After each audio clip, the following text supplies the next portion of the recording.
ሰላም ጤና ይስጥልን ተመልካቾቻችን፣ የቀጥታ ስርጭት ውይይታችን ጀምሯል። የዛሬ ዳጉ ውይይታችን ትኩረት የሚያደርገው የኢትዮጵያ ታምርት ንቅናቄ ለመሆኑ ምን ለውጥ አምጥቷል የሚሉ ሀሳቦችን ያነሳን ቆይታ የምናደርገው ዶክተር ሀድጎ ኃይለኪሮስ የማኑፋክቸሪንግ ኢንዱስትሪ ልማት ኢንስቲትዩት ምክትል ዋና ዳይሬክተር ናቸው። እንደዚሁም በኢንዱስትሪ ሚኒስቴር ማለት ነው አቶ ጳውሎስ በረጋ ደግሞ የኢትዮጵያ ኢንተርፕራይዝ ልማት ምክትል ዋና ዳይሬክተር አብረውናሉ። እኔ ተመስገን እንዳለም የእናንተን ሀሳብ አስተያየት እየተቀበልኩ አብሬያችሁ ቆይታ አድርጋለሁ። በእናንተ በኩል ጥያቄዎች አስተያየትም እንደዚሁ ካላችሁ በ011 27 02 5 50 ደውላችሁ ሀሳብ አስተያየት ጥያቄዎችን ማንሳት ትችላላችሁ። አብራችሁ ቆዩ።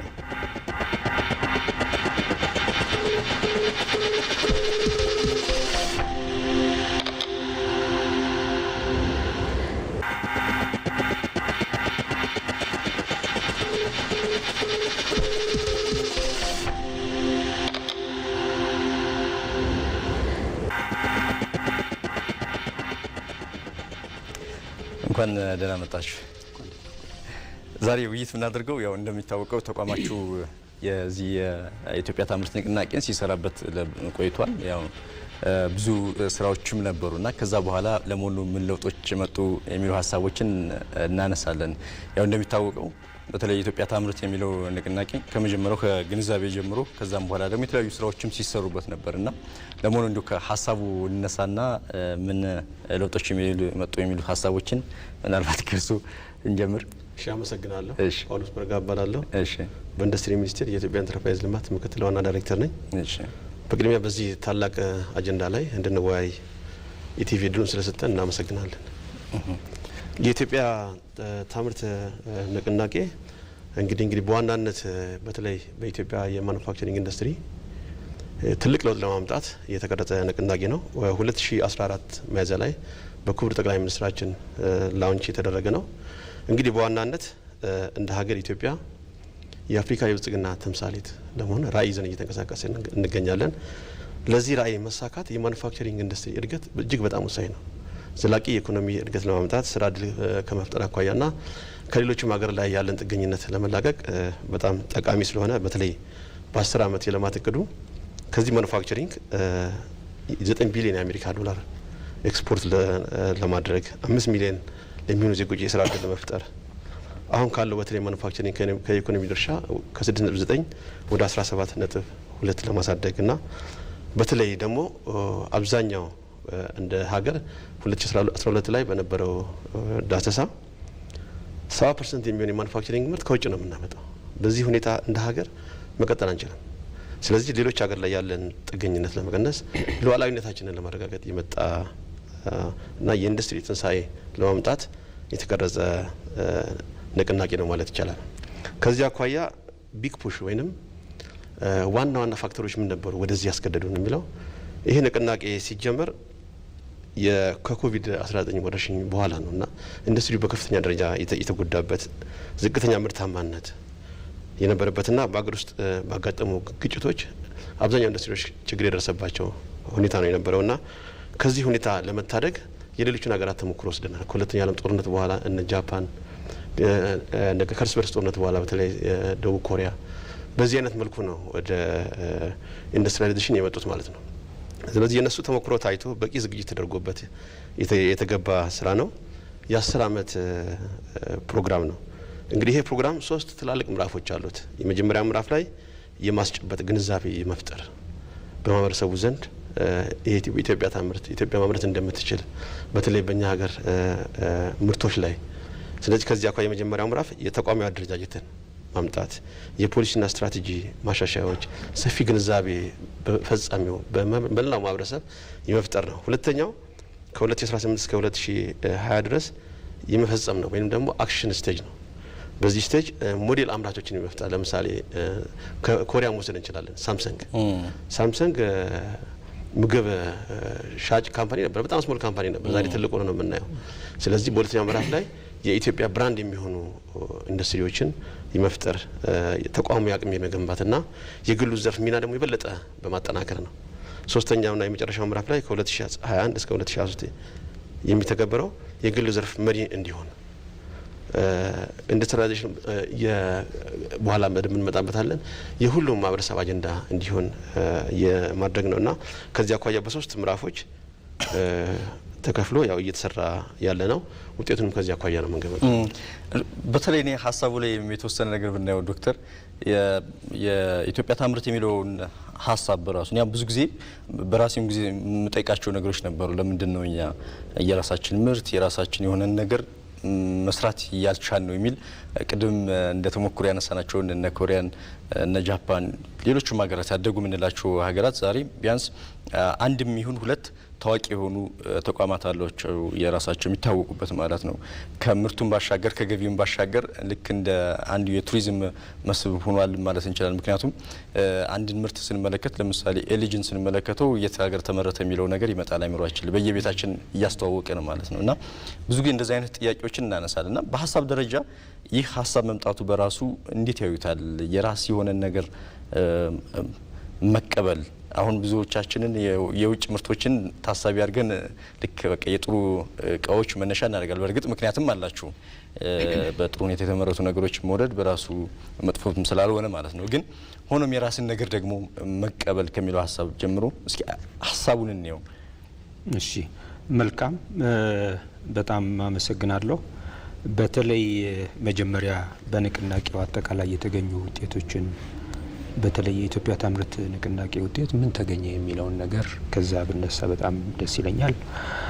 እንደሚታወቀው ይሄ ማኒፋክቸሪንግ ኢንዱስትሪ በጣም ቨልነራብል ነው፣ በጣም ተጠቂ ነው። በግንባር ቀደምትነት በተለይ የሚጠቃው በተለይ ቅድም ወንድሜ ጳውሎስ እንዳለው በኮቪድ-19 የመጀመሪያ ጥቃት የደረሰበት ይሄ ማኒፋክቸሪንግ ኢንዱስትሪ ነው። እሱ ብቻ ሳይሆን በአገራችን በነበረው የጦርነት ሁኔታም የመጀመሪያ ተጠቂ ይሄ ማኒፋክቸሪንግ ኢንዱስትሪ ነው።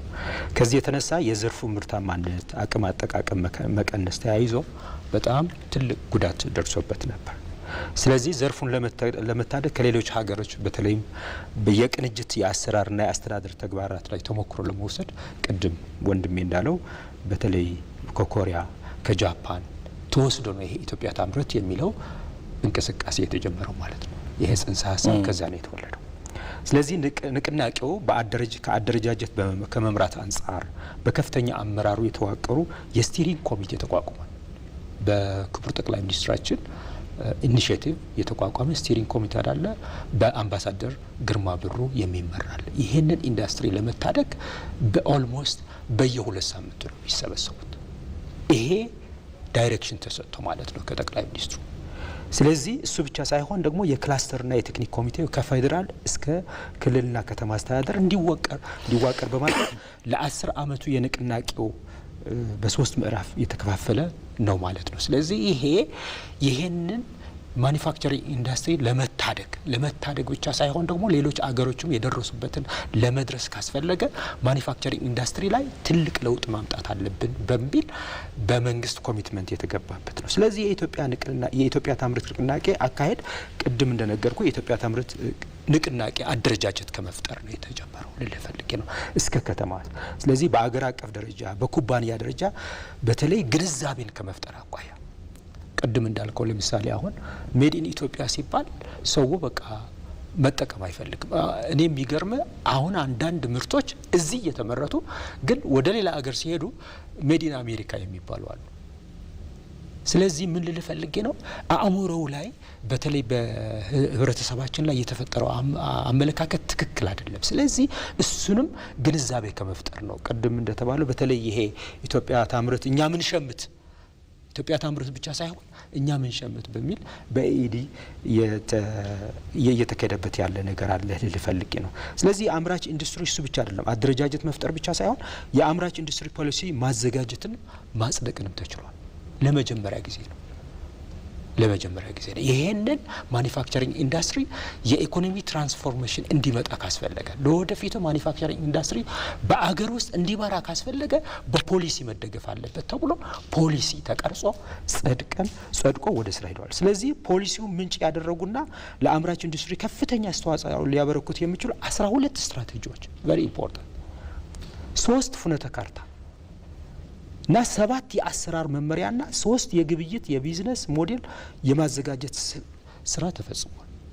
ስለዚህ ፖሊሲው ብቻ ማውጣት ሳይሆን ፖሊሲው ሊያስፈጽም የሚችል ስትራቴጂ፣ ፍኖተ ካርታ፣ መመሪያዎች ሁሉ ተዘርተው ወደ ተግባር ሄደዋል ልፈልግ ነው። ስለዚህ የኢትዮጵያ እሱ ብቻ አይደለም። አሁን የኢትዮጵያ ታምርት ኤክስፖም አሁን ኤክስፖ እናከናውናለን በሚቀጥለው ኤክስፖም ጨምሮ በክልሎች የተደረገ 108 መድረኮች በአጠቃላይ ተከናውኗል። ይሄን አዌርነስ ለመፍጠር የአገራችን ምርት ሰው ተጠቃሚ እንዲሆን አዌርነስ ለመፍጠር በዚህ ወቅት 108 መድረኮች በአጠቃላይ ከ100 ሺህ በላይ ለሚሆኑ የኢንዱስትሪ ማህበረሰብ ግንዛቤ መፍጠር ተችሏል። ስለዚህ የኢትዮጵያ ታምርት ኤክስፖ በተለይ ሰው የራሱን ምርት እንዲሸምት የፈጠረው ኢንፍሉዌንስ በጣም ከፍተኛ ነው። ስለዚህ የአምራች ኢንዱስትሪ እሱ ብቻ አይደለም፣ ኢንቨስትመንት ምቹ አካባቢ ከመፍጠርም አኳያ 60 ሺህ ሄክታር በላይ መሬት ለአምራች ኢንዱስትሪ እንዲዘጋጅ ተደርጓል። ይሄ የተፈጠረው ይሄ ኢኒሺዬቲቭ ከወጣ በኋላ ነው። ዳትስ ቨሪ ኢምፖርታንት። ስለዚህ እሱ ብቻ አይደለም፣ የግብአት አቅርቦትን በጣም ወሳኝ ነው። የግብአት አቅርቦት በተለይ ከአምና ሲነጻጸር በዚህ ኢኒሺዬቲቭ ምክንያት በኢትዮጵያ ታምርት ካመጣው ኢንፍሉዌንስ የተነሳ የ14.75% የግብአት ትስስር ተፈጥሯል ማለት ነው። የግብአት አቅርቦት ስለዚህ በፋይናንስ አቅርቦቱም እንደዛው የውጭ ምንዛሬ አቅርቦት በተለይ የማክሮ ኢኮኖሚክ ሪፎርም ካመጣው የ11.1% እድገት አሳይቷል። ስለዚህ ከፋይናንስ ከግብአት አጠቃላይ ለማኑፋክቸሪንግ ኢንዱስትሪ እየተደረገ ያለው ይሄ ኢኒሺዬቲቭ ኢምፕሊመንትድ ከሆነ በኋላ ከፍተኛ ነው ልፈልግ ነው። ስለዚህ ይሄንን ነው። ስለዚህ በተለይ በእርግጠኝነት ልነግርህ የምፈልገው በማህበረሰባችን በጣም አዌርነስ ተፈጥሯል። አሁን የአገር ውስጥ ምርትን መሸመት ብቻ ሳይሆን በአገር ውስጥም ሞክራት የተጀመረበት ነው። ስለዚህ የዚህ የንቅናቄ ውጤት ነው ለማለት ፈልጌ አዘደ ተወሰነ ነገር እስኪ እንጨምር። ምክንያቱም ይህ ንቅናቄ ያው ሂደት ነው። እስከ 2022 የራሱ የሆኑ ውጤቶችን ያስመዘግባል ተብሎ የተቀመጡ ነገሮች አሉ። ግን አሁን ባለንበት ሰዓት ራሱ ምን ለውጦች መጡ የሚለውን ሀሳብ ማየት ብንችል። እሺ፣ አመሰግናለሁ። እንግዲህ በዋናነት ቅድም ምዕራፍ 1 ላይ እንዳስቀመጥ ነው በአገር በቀል ኢኮኖሚ ሪፎርም እንደተቀመጠው በዋነኛነት ፖሊሲና ስትራቴጂ መቅረጽ በራሱ የመጨረሻ ግብ አይደለም። ለምሳሌ ከአፍሪካ ሀገራት ተሞክሮ መውሰድ እንችላለን። 54 ሀገራት ቢኖርም 36 ሀገራት የኢንዱስትሪ ፖሊሲ ያላቸው በጣም ጥርት ያለ ማለት ነው። እንደዛ ይሁን እንጂ ውጤት ያመጡት ወደ 6 ሀገራት ብቻ ናቸው፣ ኢትዮጵያን ጨምሮ ማለት ነው። ስለዚህ የአምራች ኢንዱስትሪ ፖሊሲ ስትራቴጂዎቹ እንዳለ ሆነ ግን ጠንካራ ተቋም መገንባት በጣም ኢምፖርታንት ነው። ከዚያ አኳያ ነው እንግዲህ እንደ ሀገር እኛ ኢንዱስትሪ ሚኒስቴርን ጨምሮ ኢንዱስትሪ የምናየው ከኢንዱስትሪ ሚኒስቴር አኳያ ብቻ አይደለም። ለምሳሌ 5ቱ በጣም አንኳር ዋና የኢኮኖሚ ምሰሶዎች የምንላቸው በግብርና ዘርፍ፣ በማዕድን፣ በአይሲቲ የምንወስደው ለማኑፋክቸሪንግ እድገት ከፍተኛ አስተዋጽኦ አላቸው። ስለዚህ ዋናው ኢንዱስትሪ የፖሊሲ ውጤቶች ናቸው። ግብርና ላይ አሁን ብንወስድ ለአምራች ኢንዱስትሪ ግብዓት የሚያቀርበው ግብርና ነው። ስለዚህ ለግብርና ዘርፍ ትኩረት ሲሰጠው አሴም ታይም ለማኑፋክቸሪንግ ዘርፍ ትኩረት እየተሰጠ ነው ማለት ነው። እንደገና ማኑፋክቸሪንግ ኢንዱስትሪ የሚያመርተው ተመልሶ ደግሞ ወደ ይሄዳል፣ ወደ ግብርና ይሄዳል። ትራክተር ሊሆን ይችላል፣ የእርሻ ማሽን ሊሆን ይችላል፣ ፔስቲሳይድ ሊሆን ይችላል። ስለዚህ ኢኮኖሚዎቹ በጣም ተመጋግበው እንዲያርጉ ነው እየተቀረጸውና ከዚያ አኳያ አሁን የሌማት ትሩፋት እያገኘ ነው ያለነው ውጤት በቀጣይ በኢንዱስትሪላይዜሽን በጣም መታገዝ ትልቅ ችግር የሚፈታ ነው። የስንዴ ልማታችን አረንጓዴ አሻራ ይሄ ለኢንዱስትሪ ትልቅ ትሩፋት ያለው ነውና ይሄ በኢትዮጵያ ታምርት የመጣ ነው። በነገራችን ላይ በኢትዮጵያ ታምርት በርካታ ፖሊሲዎች ቀደም እንዳለው የአምራች ኢንዱስትሪ ፖሊሲ አዲስ ከዚህ በኋላ የተቀረጸው ይሄን እሱን ለመፈጸም የሚያስችሉ ስትራቴጂዎች፣ የተቋም ግንባታ፣ ሌላው ሰፊ የህዝብ ግንኙነት ስራዎች እንደተሰሩ ቅድም ዶክተር ገልጾታል። አሁን የማኑፋክቸሪንግ ኢንዱስትሪ እድገት የአንድ አካል ሚና ብቻ አይደለም። የፖሊሲ አውጪዎች የመላው ማህበረሰብ ተሳትፎ ይጠይቃል። ለምሳሌ ኢንዱስትሪዎች ማህበረሰቡ በኢንዱስትሪ መሳተፍ አለበት። የፋይናንስ ተቋማት፣ ግብዓት አቅራቢ ተቋማት፣ አገልግሎት ሰጪ ተቋማት። አሁን ከዚያ አኳያ አንዱ ትልቅ ያመጣነው ውጤት የኢዚ ኦፍ ዱይንግ ቢዝነስ የቢዝነስ ስነ ምህዳሩ በጣም በከፍተኛ ደረጃ ተሻሽሏል። ቅድም ከተቀመጠው አደረጃጀት አኳያ ማለት ከፌዴራል ጀምሮ እስከ ወረዳ ድረስ የኢትዮጵያ ትምህርት አደረጃጀት አለ። በዛ አደረጃጀት ውስጥ የኤሌክትሪክ ኃይል የሚያቀርቡ ግብአት አቅራቢዎች፣ ፋይናንስ አቅራቢዎች ሜምበር ናቸው። ስለዚህ እያንዳንዱ ኢንዱስትሪ የሚገጥመው ችግር እየተፈታ የሚሄድበት ስርዓት ተፈጥሯል ማለት ነው።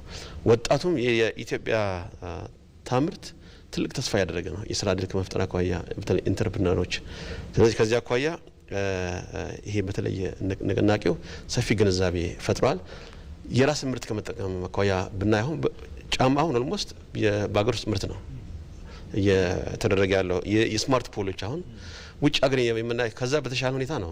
በመጀመሪያ ደረጃ ከውጭ ሀገር መጥቶ ነበር የተሰራውና አሁን ስናየው ሳፋሪ ካር የቢራ ብቅል ጭምር ከውጭ ነበር የምናመጣው። አሁን ሙሉ ለሙሉ ወደ ሀገር ውስጥ የሸፈንበት ሁኔታ አለ። ይርጋለም ኢንተግሬትድ አግሮ ፓርክ ብንወስድ 240 ሺህ አርሶ አደሮች በአቮካዶ ምርት ከኢንዱስትሪ ጋር ተያይዘው ዘይት አምርተው ወደ ውጭ ኤክስፖርት የሚያደርገው እና ሌሎችም እንደዚህ ዘይት አምራቾችም የባኦት ግሮወር ስኪምስ እነዚህ ሁሉ ስርዓቶች የመጡት ከኢትዮጵያ ታምርት ንቅናቄ በኋላ ነውና ይሄ የቢዝነስ ኢኮሲስተሙን ከማሻሻል አኳያና አጠቃላይ ስርዓቱን ከማንቀሳቀስ አኳያ ትልቅ ፋይዳ አለው። ማኑፋክቸሪንግ ኢንዱስትሪ በራሱ ማለት ነው አንድ ስራ እድል ሲፈጥር በጥናቶች የሚያሳዩት ከ3 እስከ 4 ስራ እድል የሚሆን በሌላ ሴክተር ላይ ይፈጥራል። ስፒል ኦቨር ኢፌክት አለው ማለት ነው። ለምሳሌ በማጓጓዝ ሊሆን ይችላል፣ በመሸጥ ሊሆን ይችላል፣ በመጫን በማውረድ ሊሆን ይችላል እና ይሄ ቫሉ ቼኑ ላይ ለምንድን ነው ማኑፋክቸሪንግ የምንለው በራሱ የሚያርግ ብቻ ነው ሌሎችን ኢኮኖሚዎች ይዞ የሚነሳ ነው። ስለዚህ ከዚህ አኳያ ጥሩ መሰረት ጥለናል ማለት ይቻላል። በመጀመሪያው ምዕራፍ ላይ ቅድም እንዳልነው በርካታ የመንግስት ትኩረት አግኝቷል። ስለዚህ አሁን ጥሩ መሰረት ተጥሏል። በሚቀጥሉት በዚህ ላይ የተሻለ ውጤት የሚያመጣበት ቅድም እንዳልከውም ልክ እንደ ሳምሰንግ አሁን ከኑድል ተነስቶ ነው ከኑድል ከመቸርቸር ተነስተው ነው ዛሬ በዚህ ደረጃ የምናያቸውና እንደዛ ምልክት የሚያሳዩ ኢንዱስትሪዎች በኢንጂነሪንግም በጨርቃጨርቅም በቆዳም እየተፈጠሩ ነው። በኋላ በደንብ በዝርዝር እንሄድበታለንና ጥሩ መሰረት የጣለ ነው ለማለት ያህል ነው። ተመልካቾቻችን እየተከታተላችሁ ያላችሁት ዳጉ ፕሮግራማችን ነው። የዛሬ ውይይታችን ደግሞ ኢትዮጵያ ታምርት በሚል ርዕስ ነው እንግዲህ ውይይት እያደረግን ያለ ነው። በዚህ ላይ ሀሳብ፣ አስተያየት፣ ጥያቄዎች ካሏችሁ በ011 27 02 55 ላይ ደውላችሁ ሀሳብ አስተያየት መስጠት ትችላላችሁ። ደግሞ አለው 011 27 02 55 ላይ ደውላችሁ ሀሳብ አስተያየታችሁንም ማንሳት ትችላላችሁ። ቅድም እንግዲህ እያነሳ ነው የነበሩ በተለይ እስካሁን ድረስ በምን ሁኔታ ላይ ሲጓዝ ነበር የሚሉ ሀሳቦችን አንስተናል እና በዚህ ላይ በተለይ በዘርፉ ላይ ያሉ አካላት ያላቸው መነቃቃት ምን ይመስላል? እንግዲህ ንቅናቄም ስንል ያው ራሱ መነቃቃትን መፍጠርም የሚሉ ሀሳቦች ያሉት ነው እና የዘርፉ በተለይ በማኑፋክቸሪንግ ዘርፍ በማምረቱ ዘርፍ ላይ ያሉ አካላት በምን ሁኔታ ላይ ይገኛሉ?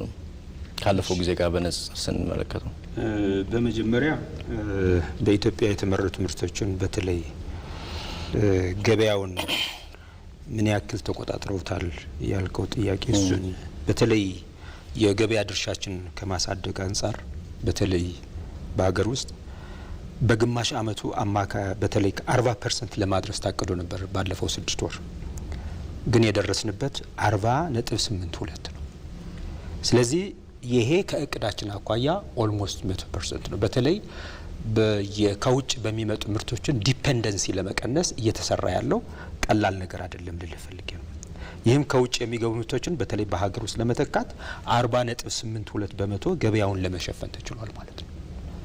በነገራችን በ2022 በጀት ዓመት የሀገር ውስጥ ምርት ድርሻን ወደ 60% ለማሳደግ 40% ብቻ ከውጭ በሚመጡ ዲፔንድ እንሆን በሌላው 60% ግን በአገር ውስጥ ለመሸፈን ነው። ስለዚህ በጣም በትክክለኛ ፔስ እንዳለን በትክክለኛ አቅጣጫ እንዳለን ፍንጭ ያሳያል ማለት ነው። አሁን 40.82 የገበያውን ድርሻ መሸፈን ችለናል በአገር ውስጥ።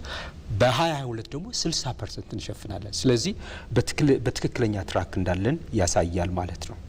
ከ10 ዓመት በኋላ በተለይ ለምሳሌ ቅድም ወንድሜ እንደተናገረው በተለይ አሁን የተገኙ ውጤቶች እንደተነገረ ለምሳሌ አሁን የጸጥታ የሚሊተሪ የጸጥታ ደንብ ልብስ ሙሉ በሙሉ እዚህ እንዲመረት ሆኗል። ይሄ ቀላል ነገር አይደለም። ይሄ የሚፈጥረው ጆብ ኦፖርቹኒቲ አለ፣ ቴክኖሎጂ ትራንስፈሩ አለ፣ ናውሌጅ ትራንስፈሩ አለ። ሌላ ቀላል ነገር እሱ ብቻ ሳይሆን አሁን ደግሞ እንደገና እዚህ አምርተን ብቻ ሳይሆን ወደ ውጭም ኤክስፖርት ለማድረግ ዝግጅት ላይ ነው። ስለዚህ ቀላል ነገር አይደለም። ይሄ ኢትዮጵያ ታምርት ንቅናቄ ያመጣው በተጨባጭ ውጤት ነው ልል ፈልጌ ነው። እሱ ብቻ አይደለም። ቅድም እንደተናገረው ለምሳሌ አሁን ትራንስፎርመር ሙሉ በሙሉ እዚህ ነው የሚመረተው። that's very important ቀላል ነገር አይደለም። ስለዚህ የተፈጠረው አቅም ቀላል ነገር አይደለም። ኢትዮጵያ በትክክለኛ አቅጣጫ እንዳለች ያሳያል። that's very important ስማርት ፖል ቅድም እንዳለው በጣም የሚገርም ሙሉ በሙሉ በአገር ውስጥ መተካት ችለናል። በኬብል ምርት ሙሉ በሙሉ መተካት ችለናል። እሱ ብቻ አይደለም። ፈርኒቸር እንዳለ ባን አድርገናል። አሁን ከውጭ አይመጣም። ምክንያቱም አገር ውስጥ የማምረት አቅም ተፈጥሯል። ስለዚህ ፈርኒቸር እዚህ ነው የሚመረተው። ብዙ ተጠቃሽ ምክንያቶች አሉ። ስለዚህ በኢትዮጵያ እየተፈጠረ ያለው አቅም ቀላል ነገር አይደለም። ስለዚህ ባለሀብቱን አነቃቅቶታል። ቀላል ነገር አይደለም። ስለዚህ የማምረት አቅም አጠቃቀማችን ከፍ ማለቱም ያሳይ ይሄን ነው። ስለዚህ በአጠቃላይ በኢትዮጵያ ውስጥ እየተፈጠረው ያለው ሁኔታ በጣም ተስፋ ሰጪ፣ እንደገና ደግሞ እንደተባለው ደግሞ በ22 በተለይ ያቀድነውን እቅድ ለማሳካት ጥሩ መንገድ ላይ እንዳለ ያሳያል ማለት ፈልጌ ነው። እዚህ ለተጨማሪ ያሳውቃል። እሺ፣ አመሰግናለሁ። ለመጨመሪያ ያህል እንግዲህ በኢትዮጵያ የተመረቱ ምርቶች ገበያ ምን ያህል ተቋጥረን የሚለው በጣም ጥሩ ጥያቄ ነው። እንግዲህ ከኢትዮጵያ ታምርት በፊት የነበረው ሀሳብ በደንብ መገንዘብ ያለብን ኢትዮጵያ በጥሬ ዕቃ ላኪነት የምትታወቀው እሴት ያልተጨመረባቸው ኦልሞስት ከአጠቃላይ ኤክስፖርታችን 77 በመቶ የሚሆነው በግብርና ላይ የተመሰረተ ነው። ስለዚህ የሌሎችን አገር ኢንዱስትሪ ነው ማለት ነው የምንመግበው። ስራ እድል የምንፈጥረው ለሌሎች ሀገር ነው ማለት ነው። አንዱ እሱ ነው የኢንዱስትሪ ካራክተሪስቲክስ የነበረው። ሁለተኛ እነዛው ምርቶች ተመልሶ ዋጋ እሴት ተጨምሮባቸው ተመልሶ ወደኛ ይመጣሉ። ስለዚህ እሱ የመቀየር ነው እና ቅድም እንዳልነው 70% የሚሆነው የአጠቃላይ የኢንዱስትሪ ምርት ከውጭ ነበር የሚመጣው። እሱን አሁን ወደ 60% ወርዷል፣ ቅድም ዶክተር እንደገለጸው። ስለዚህ ይሄ ትልቅ የመንግስት ድጋፍና እሳቤ ተቀይሯል ማለት ነው። አገር በቀል ኢኮኖሚክ ሪፎርም ያመጣው ውጤት ነውና ኦልሞስት አሁን ወደ 60%፣ ይሄን 60% ደግሞ እየቀነሰ እንሄዳለን። በ10 አመቱ ኦልሞስት ወደ 40% እናደርሳለን። በሚቀጥሉት አመታት በሂደት ሙሉ ለሙሉ ሁሉንም እናመርታለን ማለት ግን በከፍተኛ ደረጃ የምንቀንስበት ሁኔታ ይኖራልና አሁን ይሄ ገቢ ምርቶችን በመተካት እና ሌሎች ምርቶቻችን ደግሞ ኤክስፖርት በማድረግ እሴት በመጨመር ይሄ ትልቅ ለውጥ አመቷል። 10% ቀላል ነገር አይደለም፣ በቢሊየን የሚቆጠር ብር ስለሆነ ማለት ነው። ከዚያ አኳያ ቀደም ትልቅ የመንግስት ኮሚትመንት አሁን የግዢ ስርዓት ራሱ እየተሻሻለ ነው የሚገኘው። ድሮ ከሀገር ውስጥ እንዳይገዛ ተደርጎ ነበረ። በተለይ ከለውጥ በፊት የነበረው ከሀገር ውስጥ ኦልሞስት የውጭ ኢንከሬጅ የሚያደርግ ነበር። ይህንን ሪቨርስ የሚያደርግና የሀገር ውስጥ ምርትን የሚያበረታታ የግዢ መመሪያ ተዘጋጅቷል። እንደውም እሱን ነው ብዙ ጊዜ ማንሳት የምፈልገው። ምክንያቱም ብዙ ጊዜ ኢትዮጵያ ታምርት ብለን እንልና በህግና በደንብ ወይም በመመሪያ የታገዘ ሆኖ አናገኘው። ምክንያቱም ራሱ የመንግስት ተቋማትስ ምን ያክል የሀገር ውስጥ ምርቶችን ያበረታታል የሚለውን እንደው የመንግስት ተቋማት ብቻ እንኳን የሀገር ውስጥን ቢገዙ ከፍተኛ የሆነ የውጭ ምንዛሪ ማትረፍ እንደሚችሉ እረዳለሁ። እና አሁን ያለው ምን ያክል በህግ የተደገፈ ነው እንደዚህ አይነት ነገሮች? ትክክል ነው። እንግዲህ ትልቁ ገዢ በአጠቃላይ ከአጠቃላይ የመንግስት በጀት የሚውለው ኦልሞስት ግዢ ላይ ነው። ስለዚህ ከዚህ አኳያ የመንግስት ግዢ በቀላሉ የሚታይ አይደለም ማለት ነው። መንግስት ሀይሊ ኮሚትድ ነው። ለምሳሌ ቅድም እንደተባለው ስማርት ፖል እኮ እርግጠኛ ነኝ እንሰራለን ብለን አናስብም። ግን ይሄ አዲስ እይታ ነው። በክቡር ጠቅላይ ሚኒስትራችን የመጣው አዲስ እይታ እንችላለን የሚለውን ነገር ማለት ነው። ስለዚህ ስማርት ፖል እንደውም በተሻለ መንገድ ዶክተር በኋላ ይገልጸዋል የተዘጋጀበት ሁኔታና ስለዚህ የግዢ መመሪያው ኦልሞስት ይህንን የሚደግፍ ነው። የኢትዮጵያ ታምርትና እሱን አብረን ያዘጋጀ ነው ከገንዘብ ሚኒስቴር ጋርና በተሻለ መልኩ ኢንዱስትሪውን ተጠቃሚ በሚያደርግ መልኩ እሱ ኢምፕሊመንት ሲሆን ሞር ቅድም የገለጽነው ቁጥር እየተቀየረ ይሆናል። ሌላው የፋይናንስ አቅርቦት ጋር በተያያዘ ነው። የፋይናንስ አያያዙን እንመጣለን። አንድ ስልክ ስላለን እሱን ስለዚህ አጠቃላይ ሁኔታዎች ያው እየተቀየሩ እመለሳለሁ። እሱ ሀሳብ ላይ ስልክ ስላለን ነው። አንድ ሄሎ አራስተልኝ አብረስተልን እንደምን አሉ? እንግዲህ ኢትዮጵያ ታምርት ብለን መጥተናል። ሁሉ ሰላም እንግዶችንም አስፈጻሚ አመሰግናለሁ። አስራ አለቃ ብነት ምትኩ ብዬ ገብቻለሁ። እንግዲህ የሀገርን ሰርዶ በሀገሩ በሬ ነው የሚባለው እና ኢትዮጵያ ታምርት መነሳሳቱ ሁሌም በየአመቱ ደግሞ ጣቢያውንም ሚዲያውን ይዞ ስለሚመጣ ውይይትም ሀሳብ ስለምንሰጥ እንግዲህ አንዱም ስናነሳው የነበረው ውጪ ሁሉ ነገር ከሶፋችን አንጻር ከመኪናችን አንጻር ከውጪ ነበረ እየገዛ የምናስገባውና ይሄ ደግሞ አንደኛ ከውጪ ዶላር ምንዛሬ አንጻር፣ ሁለተኛ የሀገር ውስጥ ስራ ሰራተኞችን ያለ ማበረታታት ስራ ለማፍጠር ችግር እንዳለ አውቃለሁ። አሁን ግን መደረግ ካለበት ብራንዲንጉ ነው። ለምሳሌ ኢትዮጵያ የምታመርተው ጫማ ሜዲን ካናዳ ሆኖ ሜዲን አሜሪካ ብሎ ከመጣ ለምን ይሆነ? ብራንዲንግም ልንከራከር ይገባናል። እኛም ራሱ እንደ መንግስት ይሄ የራሳችን ምርት ይሄን አስገዳጅ ሆኖ ሲመጣ ተጠቃሚውም ለምሳሌ እንበልና እነዚህ ጥቃቅንና አነስተኛ የነበሩ መኪናዎች ለምሳሌ ባስ የተለያየ የከተማ ባስ ከቻይና ነው የምናመጣው እንሰማለን። የተለያየ ነገር ለምን እዚህ አገር ውስጥ ኤሌክትሪክ መኪናዎችን እያመረትን ነው፣ ሌሎችን መኪናዎችን እያመረትን የግብአት እጥረት ነው፣ የታክስ ማበረታቻ እጥረት ነው። ስለዚህ ኢትዮጵያ ታምርት የሚባለው ከማምረቱ ባሻገር እጥረቱ የሚታይ ምንድን ነው? ድጋፍ እየተሰጠ ነው። ሁለተኛ ማህበረሰቡ በሀገሩ ምርት ምክንያቱም እዚህ ሲሰራ ብራንዲንጉ ነው ትልቁ። ሜድ ኢትዮጵያ የሚባለው ነገር ለአሜሪካና ውጭ ሀገሮች ከርሞም እንኳን ሄዶ አሁን እኮ የአበሻ ሽመናዎችን ሁሉ እናያለን እና ሜድን የከለ እየተባለ ሌላ ሀገር ውስጥ የእኛ ምርት ወደ ሌላ ሀገር ብራንድ እየሆነብን ነው እና መከራከር መቆጨት ይገባናል። ምርታችንም አስገዳጅ ሆኖ ሶፋውም መኪናውም ኢትዮጵያ ውስጥ ከሌላ ሀገራት አንድ ባስ ከውጭ 10-15 ሚሊዮን ካመጣው እዚህ 5 ሚሊዮን ካወጣ ለምንድን ነው ከውጭ የሚመጣው? ይሄንም በጣም ሊሰራ ይገባል። እንደ ማበረታታት ብቻ ደግሞ እንግዶችን የምጠይቀው ከዚህ በላይ ምንድን ነው የሚጠበቀው ከማህበረሰቡ? የሀገሩን ምርት እንዲያከብር እንዲያደርግ ከጫማው ከአልባሳት ወንጻት በዛ ደግሞ እንዲኮራ። ምክንያቱም ትልቁ ኩራቱ ይሄ ነው። የኔ ምርት ነው የምለብሰው የራሴ ነው። ይሄን ባደረግ ቁጥር ደግሞ የስራ ፈጠራዎችን እያበረታታችሁ ነው እንዲል ምን አይነት ተነሳሽነት እየወሰዳችሁ የአዌርነስ ስራ የማስረዳትና የማስተማር ነገር እንዴት እየሰራችሁ ነው ማለት ፈልጋለሁ። አመሰግናለሁ። እናመሰግናለን አስር አለቃ። መልካም። ቅድም የፋይናንስ ጉዳዮችንም እያነሳን ነበርና እሳቸው የሚያነሱትን ሀሳብ አብረን ማንሳት እንችላለን። አሁን እናመሰግናለን። ክቡር አድማጫችን ጥሩ ጥያቄ ነው ያነሱት። ስለዚህ ከዚህ አኳያ መንግስት እያደረጋቸው ያለው ድጋፎች ምንድን ናቸው? በተለይ ለማኑፋክቸሪንግ ኢንዱስትሪ የሚለው ቅድም እንደ አነሳ ነው እንግዲህ ኢንዱስትሪዎች የፖሊሲ ውጤቶች ናቸው።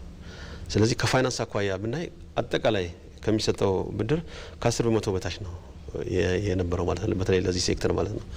ባንኮች ለሪል ስቴት ወይንም ለቶሎ ኪክሊ ትርፍ ለሚያመጡ ዘርፎች ነበረ ብድር የሚሰጥ። ይሄ በፖሊሲ ወደ 24 በመቶ እንዲያደርግ ተደርጓል። አሁን በተግባር ወደ 17 በመቶ ደርሷል ማለት ነው። በተለይ ለአነስተኛና መካከለኛ ኢንተርፕራይዞች ደግሞ ኦልሞስት ከአንድ በመቶ በታች ነው የነበረው። ይሄ 10 በመቶ እንዲያደርግ ተደርጓል። ይሄ ትልቅ ማሻሻያ ነው። የታክስ ሪፎርሞች ተደርጓል። ኢንሰንቲቮች በተለይ ከውጭ አመጥተው የሚገጣጠሙ ከውጭ ግብአት አመጥተው እዚህ ጨርቅ የሚሰፉ የተለያየ አክሰሰሪ የሚያመጡ የታክስ ማበረታቻዎች እየተደረጉ ይገኛል። የማምረቻ ቦታ አቅርቦት፣ የቴክኖሎጂ ድጋፍ በተለይ በኢንዱስትሪ ሚኒስቴር ስር ያሉ ሴንተር ኦፍ ኤክሰለንስ መሆን የሚችሉ በሴክተር ስፔሲፊክ የጨርቃ ጨርቅ፣ የቆዳ፣ የኬሚካል እያለን እነሱ በከፍተኛ ደረጃ በምርምር ይህን ዘርፍ እያገዙት ይገኛሉ ማለት ነው። ድጋፎቹ ከፋይናንስ ከማምረቻ ቦታ ከስልጠናም ከመስጠት አኳያ ስለሆነ እንደገና ኢኮ ፍሬንድሊ የሆነ የቢዝነስ ኢንቫይሮንመንት መፍጠር ረገድ እንደምታውቁት አብዛኛው ነገሮች አሁን ወደ ዲጂታላይዜሽን እየመጡ ነውና ይሄ ለአምራቹ ምቹ ሁኔታ እንዲፈጠር ግን ምቹ ሁኔታ በሂደት እየተፈጠረም ይሄዳል። አንዳንዴ በአስቸጋሪ ሁኔታዎች ውስጥ መስራት በጣም ኢምፖርታንት ነው ማለት ነው። ያው አዳጊ ሀገር ስለሆን መንግስትም ምቹ ሁኔታዎችን ይፈጥራል። ጎን ለጎን ደግሞ አስቸጋሪ ሁኔታዎችን በጋራ እየተረባረብን ችግሮችን መፍታት ይኖርብናል። ከዚህ አኳያ ኢንዱስትሪ እንግዲህ የእድገት ምዕራፍ አለው። አሁን በአንድ እንደ ሀገር መኪና ማምረት አንችልም። መጀመሪያ መኪና እናመጣለን። ከዛ በኋላ መኪናዎችን የመገጣጠም እና ውስጣቸውን ፓርቶችን የመልመድ ከዛ በኋላ ፓርት ማኑፋክቸር የማድረግ ነው። ከዚህ አኳያ ዶክተር በኋላ ሄድበታል። ጥሩ ነገሮች መኪና አሴምብል እያደረግን ነው። ኢቭን ኢቪ ካር ኤሌክትሪክ ቬሂክልስ ከመጣ ቅርብ ጊዜ ነው። አሁን ደብረ ብርሃን ላይ ከ1 ቢሊዮን አካባቢ በላይ ኢንቨስትመንት የመኪና ባትሪ እያመረትን ነው እና ይሄ ልማቱ የተያያዘ ነው ማለት ነው። ስለዚህ ከዚህ አኳያ ግን ብራንዲንግ የተባለ ደግሞ በጣም ኢምፖርታንት ነው። አሁን እንደምናስታውሰው ጃፓን የሚታወቀው እንግዲህ አያቶቻችን ሲነግሩን ክሽ የሚባል ምርት ነው። በጣም ጥራት የሌለው ምርት ነበር። ግን በጊዜ ሂደት አሁን ዛሬ የጃፓን ምርት ሰው ሳይጠይቅ ነው የሚገዛው አይደለም። ኢትዮጵያ ምርቱን ሳናምርት ቀርተን አይደለም። የአመለካከት ችግሮችም አሉ በምርት ተጠቃሚዎች ደረጃ ማለት ነው። ከዚህ አኳያ ኢትዮጵያ ውስጥ አሁን አሜሪካ፣ አውሮፓ ያሉ ማርኬቶች እኮ ኢትዮጵያ ውስጥ የሚመርቱ ምርቶች ናቸው። በኢትዮጵያ የሚመርቱ ምርቶች ናቸው አሁን ኢንዱስትሪ ፓርኮች ውስጥ ብናይ ማለት ነው። ስለዚህ አሁን የምርት ጥራት በከፍተኛ ደረጃ እያደገ መጥቷል። እንደዛም ይሁን እንጂ ማህበረሰቡን የበለጠ ማስተማር ይኖርብናል። የኢትዮጵያ ህዝብ ሪስፖንድ እያደረገ ነው ለዚህ። አሁን ጫማ ላይ እንደተባለው ሰው አምኗል።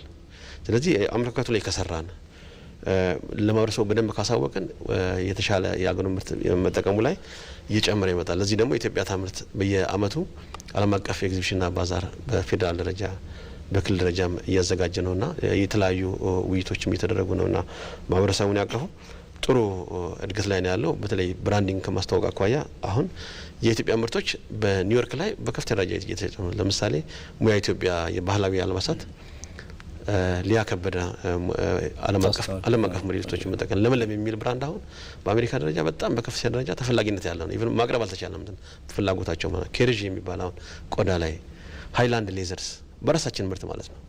ስለዚህ እነዚህን የበለጠ ደግሞ እያሳደጉ መሄድ ያስፈልጋል። ብራንድ ዴቨሎፕመንት ላይ ሞር መስራት ይጠበቅብናል።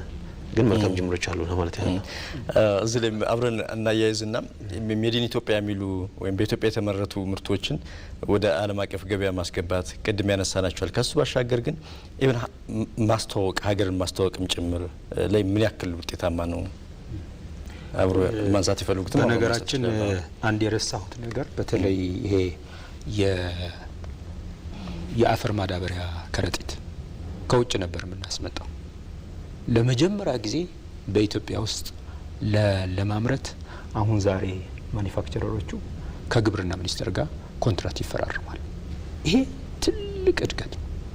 ምን ያህል ዶላር ሴቭ እንደሚያደርግ ማወቅ አለብን። እሱ ብቻ ሳይሆን ኳሊቲው ያ የውጭ ስታንዳርድ ኳሊቲን ሚት እንዲያደርግ ያንን ስራ ብዙ ነገር ተሰርቶ ያንን ኳሊቲ ሚት እንዲያደርጉ ተደርጎ ከዛ በኋላ በኮንፎርሚቲ አሰስመንት ኳሊቲው ተረጋግጦ ለመጀመሪያ ጊዜ እንደነገርኩ የአፈር ማዳበሪያ ከረጢት አገር ውስጥ ማምረት ልንጀምር። ይሄ ቀላል ነገር አይደለም። ስለዚህ በአጠቃላይ ቅድም ስጠይቀው የነበረ በተለይ በአገር ውስጥ አምራቾች እየተፈጠረ ያለ መነቃቃት ቀላል ነገር አይደለም። ስለዚህ ይሄ ነው በኢትዮጵያ የተመረቱ ምርቶችን በተለይ ሀገሪቷን እንዲያስተዋውቁ ምን እየተሰራ ነው ያልከው ነገር በተለይ ቅድም ተነግሬያለሁ። የንቅናቄ መድረኮች እየተፈጠሩ ቅድም ተናግሬያለሁ። 108 መድረኮች ናቸው እስካሁን የንቅናቄ መድረኮች የተፈጠሩ። ይሄንን ደግሞ በመድረኩ ላይ ከ100 ሺህ በላይ ተሳትፏል።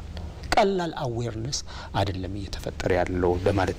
እሱ ብቻ አይደለም፣ ኢኮመርስ ፕላትፎርምን በኢንዱስትሪ ሚኒስቴር ተዘጋጅቶ እየተፈጠረ አሁን ልክ እንደ አማዞን አይነት ነገር አንዳንድ ጊዜ አሁን ወደ ዲጂታል ዓለም እየሄድን ነው። ስለዚህ ምርቶቹ በተለይ ለማስተዋወቅ ግብአት የት እንዳለ እሱን ለማስተዋወቅ ያንን ፕላትፎርም ደግሞ ኢኮመርስ ፕላትፎርም ከቴሌ ጋር በመቀናጀት ኢንዱስትሪ ሚኒስቴር ከቴሌ ጋር በመቀናጀት ይሄ እየተሰራ ነው። በቅርቡ ላውንች ይሆናል ተብሎ የተሰራ። ስለዚህ ይሄንን ራሱ በማስተዋወቅ ሂደት የሚፈጥረው ነገር ቀላል ነገር አይደለም። በተለይ ከማምረት ባሻገር ብራንድ ከመፍጠር አንጻር ደግሞ ያነሳው ነገር that's very important። በተለይ ሜድ ኢን ኢትዮጵያ የሚለው ብራንድ ከመፍጠር አኳያ በጣም ኢምፖርታንት ነገር ምንድነው? በተለይ በዚህ ላይ ኳሊቲ ነው። that's very important። አሁን ቅድም በተለይ ጠያቂያችን የጠየቀዋል። አሁን ማህበረሰቡ የሀገር ውስጥ እንዲገዛ ማለት አዌርነስ መፍጠር ብቻ አይደለም፣ የሚፈልገው ኳሊቲ ሚት ማድረግ አለበት። that's very important። ወጥነት ራሱ አሁን ብዙ ጊዜ እንደ ጥያቄ የሚነሳው ብራንድ መፍጠር ያልቻንበት ተብሎ የሚነሳው ተደጋጋሚ ወጥ የሆነ ኳሊቲን ወይም ደረጃውን የጠበቀ ሆኖ አለመገኘት እንደ ችግር ሆኖ እናየዋለንና በተለያዩ ዘርፎች እንደውም አንዳንዴ መገለጫችን መስሎም ይታያልና ወጥነት ራሱ ያለው ነገር መኖሩ ምናልባት እድገቱን በዛው ልክ እያደገ የሚሄድና ተወዳጅነቱን በዛው ልክ ታማኝነቱን በዛው ልክ ትረስትም በተጠቃሚው በኩል ወይም አመኔታን የሚያገኝበትን መንገድ የሚኖሩ መስሎ ይታየኛልና እሱ ላይ ራሱ በነገራችን ጃፓን እኮ የድሮ እቃዋ ታሪክ እንደሚነግረን ምንድነው አንድ አባባል ነበረ።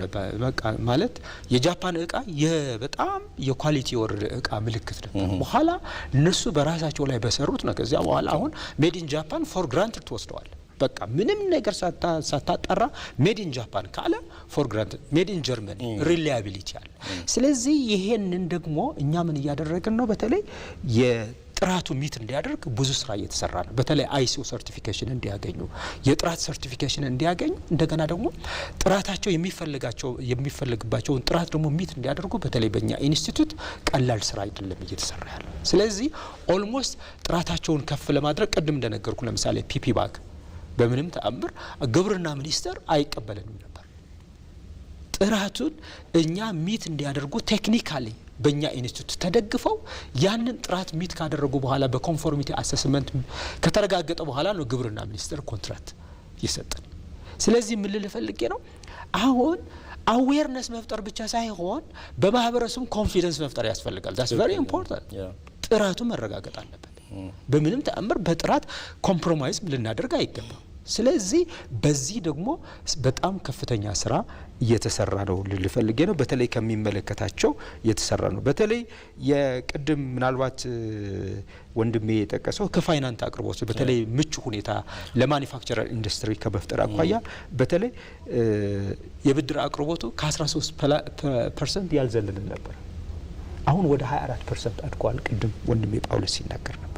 የስራ ማስኬጃ ብድር ባንኮች ካላቸው ካፒታል 1% ያልበለጠ ወደ 10% ከፍ እንዲል ተደርጓል። ይሄ ቀላል ነገር አይደለም። የኢትዮጵያ ልማት ባንክ ደግሞ በብድር አስተዳደር ዙሪያ ያሉትን ሀስሎችን እንዲያስተካክል አድርጓል። ይሄ ምቹ ሁኔታ ነው ለማኒፋክቸር ኢንዱስትሪዎቹ ልል ፈልጌ ነው።